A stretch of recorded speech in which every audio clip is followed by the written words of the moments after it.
सुप्रभात ओडिशा। नमस्कार बंधुगण, आपण को आम यूट्यूब चैनल पॉलिटिकल आडारे स्वागत। टॉप न्यूज गुड़िक जानापी भिडटी को शेष पर्यंत देखंतु। राज्य में आहरी 2 दिन वर्षा। राज्य में आहरी 2 दिन लगी वर्षा, बिजुली घड़घड़ी सह वर्षा पवन हेब। आंध्र उपकूल और पार्श्ववर्ती यानम उपरे सृष्टि घूर्णिबलयर प्रभाव में राज्यर विभिन्न स्थान में वज्रपात सह वर्षा नहीं पूर्वानुमान करिछि पाणीपाग विभाग। आउ किछि जिल्ला रे झड़ वर्षा संभावना मध्य रही। बिजुली और घड़घड़ी सह वर्षा पवन नहीं 2 जिला मयूरभंज और बालेश्वर को ऑरेंज वार्निंग जारी होईछि। एसबु जिले में किछि स्थान में कुआपथर वर्षा सह घंटा प्रति 30 रु 40 आउ किछि स्थान में 40 रु 50 किलोमीटर बेगर पवन बहीपे। सेहीपरि 4 जिला को पाणीपाग विभाग देइछि येलो वार्निंग। आज केन्दुझर, भद्रक, जाजपुर, केन्द्रापड़ा जिला को येलो वार्निंग जारी होईछि। परवर्ती खबर एवं ताती खसब 3 दिन पर बढ़। मार्च शेष सप्ताह प्रलय करिब काल बैशाखी। राज्य में काल बैशाखी प्रभाव रहिब। मास शेष पर्यंत राज्य में घड़घड़ी सह वर्षा संभावना देखा। आसंता 3 दिन पर्यंत दिन तापमात्रा 2 रु 3 डिग्री सेल्सियस कमी पारे। 3 दिन पर चतुर्थ दिन में पारद बढ़िबार संभावना रही। सेतेबेलकु प्राय 2 रु 3 डिग्री बढ़िपारे बोली पाणीपाग विभाग पक्षरु सूचना दिया जायछि। परवर्ती खबर पुणी सस्ता है सुना। आज ही किणी नियंतु 22 कैरेट दाम जानिले आपण होइजिबे आश्चर्य। आज भारतीय बजार रे 22 कैरेट सुनार 10 ग्राम रेट 1,33,800 टंका थिबा बेले 24 कैरेट रो दाम 1,45,970 टंका रही। 22 एवं 24 कैरेट रे 2750 एवं 2940 टंका ह्रास होइछि। राजधानी नुआदिल्ली रे 22 कैरेट सुनार 10 ग्राम मूल्य 1,33,950 टंका थिबा बेले 24 कैरेट रो रेट 1,46,120 टंका रही। परवर्ती खबर बीजेडी 6 विधायक सस्पेंड। बीजेडी 6 विधायक निलंबित होइचंती। निलंबित होइतवा विधायक माने हेले चक्रमणि कहर, नवकिशोर मल्लिक, सौभिक विशाल, सुभाषिनी जेना, रमाकांत भोई और देवीरंजन त्रिपाठी। दल विरोधी कार्य और राज्यसभा निर्वाचन में क्रॉस भोटिंग अभियोग रे सेमानकु दलरु निलंबित करा जायछि। एने बीजेडी राजनीतिक व्यापार कमिटी बैठक में यह निष्पत्ति नियाଯାଇଛି। परवर्ती खबर ओडिशा पखाल को मिला अंतर्जातीय मान्यता। गिनीज रेकर्ड रे स्थान पाइला ओडिशा पखाल। ओडिशा पखाल को मिला अंतर्जातीय मान्यता। गिनीज रेकर्ड रे स्थान पाइला ओडिशा पखाल। गोटे पात्र रे 1174 केजी पखाल तैयारी करी विश्व रेकर्ड सृष्टि करा जायछि। गिनीज रेकर्ड को नहीं एक्स हैंडल रे मुख्यमंत्री मोहन माझी पोस्ट करिसंती एवं लिखिसंती आम खाद्य परंपरा लोकल रु ग्लोबल होईची। परवर्ती खबर राशन कार्ड धारीक पई बड़ खबर। एकाथरे मिलिबो 3 मासर राशन।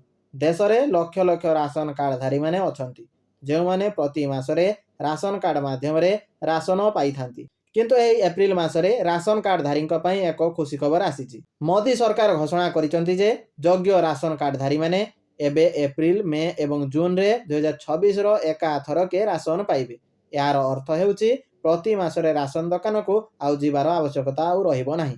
जो माने काम करूचंती किंबा प्रति मासरे समय खोजिबार कष्ट हेउचंती सेमानक पई एही निष्पत्ति बहुत लाभदायक प्रमाणित हेबो।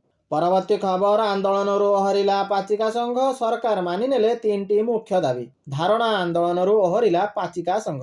पाचिका मानक दीर्घ दिनर दाबी उपरे शेषरे सकारात्मक पदक्षेप नेले मोहन सरकार।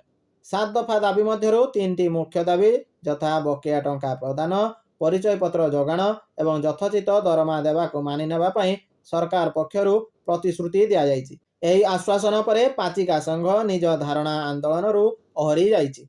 गत 4 दिन धरी दिवा रात्रि धारणा रे बसी रहितबा पाचिका माने निज अधिकार पई जोरदार आंदोलन करुथिले।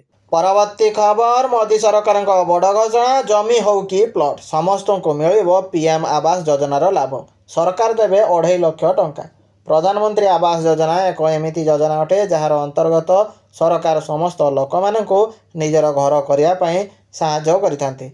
ए योजना अंतर्गत सरकार क्रेडिट लिंक्ड सब्सिडी अनुसार जो लोक माने होम लोन नियंती तांको 2.5 लाख टंका सब्सिडी देइथांती। सरकार ए योजना आरंभ 2015 रे करिथिले। परवर्ती खबर एलपीजी उपभोक्ता सिलिंडर बुकिंग पई लागू हैला कड़ा नियम। नुआ नियम अनुसार एबे आग भली आउ 24 घंटा बुकिंग करि हेबो नाही। उपभोक्ता को निर्धारित बुकिंग समय पालन करिया को पड़िबो। एबे बुकिंग केवल सकाळ 5टा रु 7टा मध्यरे होई परिबो।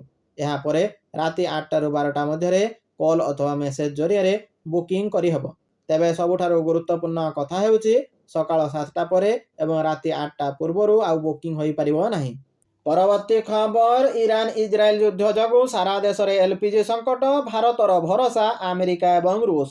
ଇସ୍ରାଏଲ ଏବଂ ଇରାନ ଯୁଦ୍ଧ ଯୋଗୁଁ ସାରା ଦେଶରେ ଏଲପିଜି ସଂକଟ ଜାରି ରହିଛି। ଭାରତ ଏହାର 60% ଏଲପିଜି ଆବଶ୍ୟକତା ଆମଦାନୀ ଜରିଆରେ ପୂରଣ କରୁଥିଲା। ଏହାର ସିଂହଭାଗ ମଧ୍ୟପ୍ରାଚ୍ୟ ଦେଶଗୁଡ଼ିକରୁ ଆସୁଥିଲା। ମାତ୍ର ଆମେରିକା ଇରାନ ଯୁଦ୍ଧ ଯୋଗୁଁ ମଧ୍ୟପ୍ରାଚ୍ୟରେ ଉପୁଜିଥିବା ଅଶାନ୍ତି ଭାରତ ବଜାରକୁ ବଡ଼ ଆକାରରେ ପ୍ରଭାବିତ କରିଛି। ଏଭଳି ସ୍ଥିତିରେ ଗ୍ୟାସ୍ ଯୋଗାଣର ସ୍ଥିତାବସ୍ଥା ଆଣିବା ଲାଗି ଭାରତ ଆମେରିକା ଓ ରୁଷ ଭଳି ଦେଶରୁ ଅଧିକ ଗ୍ୟାସ୍ ଆଣିବାକୁ ଅଗ୍ରସର ହେଉଛି। ପରବର୍ତ୍ତୀ ଖବର, ନିର୍ବାଚନ ପରେ ପେଟ୍ରୋଲ ଡିଜେଲ ଏଲପିଜିର ବଢ଼ିବ ଦାମ। ମଧ୍ୟପ୍ରାଚ୍ୟରେ ଚାଲିଥିବା ସଂଘର୍ଷ ଏବଂ ଉତ୍ତେଜନା ମଧ୍ୟରେ ଅନେକ ଭାରତୀୟ ରାଜ୍ୟରେ ବିଧାନସଭା ନିର୍ବାଚନ ତାରିଖ ଘୋଷଣା କରାଯାଇଛି।